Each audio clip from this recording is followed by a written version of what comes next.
कुणबी नोंदी संदर्भातला शिंदे समितीचा अहवाल सादर करण्यात आलेला आहे। आत्ताच्या क्षणाची सर्वात मोठी अपडेट म्हणावं लागेल। शिंदे समितीने मुख्यमंत्र्याकडे अहवाल सुपूर्द केला आहे।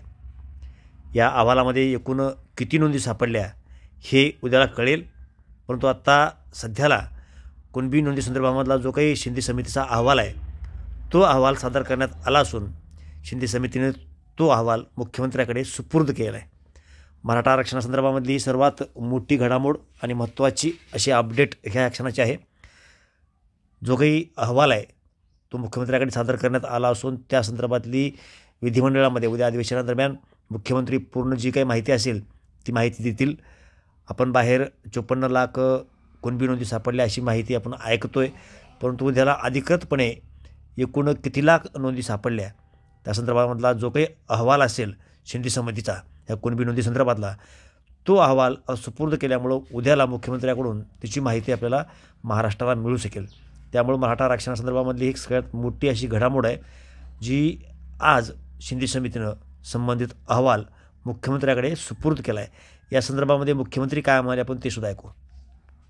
जस्टिस शिंदे कमिटी आपण गठीत केल्यानंतर त्यांनी ज्या काही नोंदी शोधण्याचं जी काही कार्यवाही केली त्याबद्दल आपले भांगे साहेबांनी सविस्तर सांगितलेलं आहे। त्यांची कार्यपद्धती SOP आणि त्यातून जे काही आपल्याला अभिप्रेत असलेलं काम अतिशय चांगल्या प्रकारे जस्टिस शिंदे कमिटीने केलेलं आहे। पहिला अहवाल आपला 7/9/2023ला आपल्या नाही 3/11ला 30/10/23 रोजी पहिला आपल्याला अहवाल दिला आणि आज दुसरा अहवाल त्यांनी सादर केलेला आहे।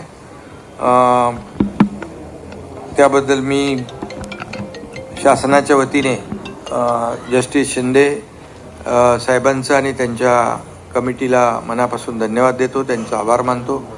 आणि डिटेलमध्ये आपण याचं प्रेझेंटेशन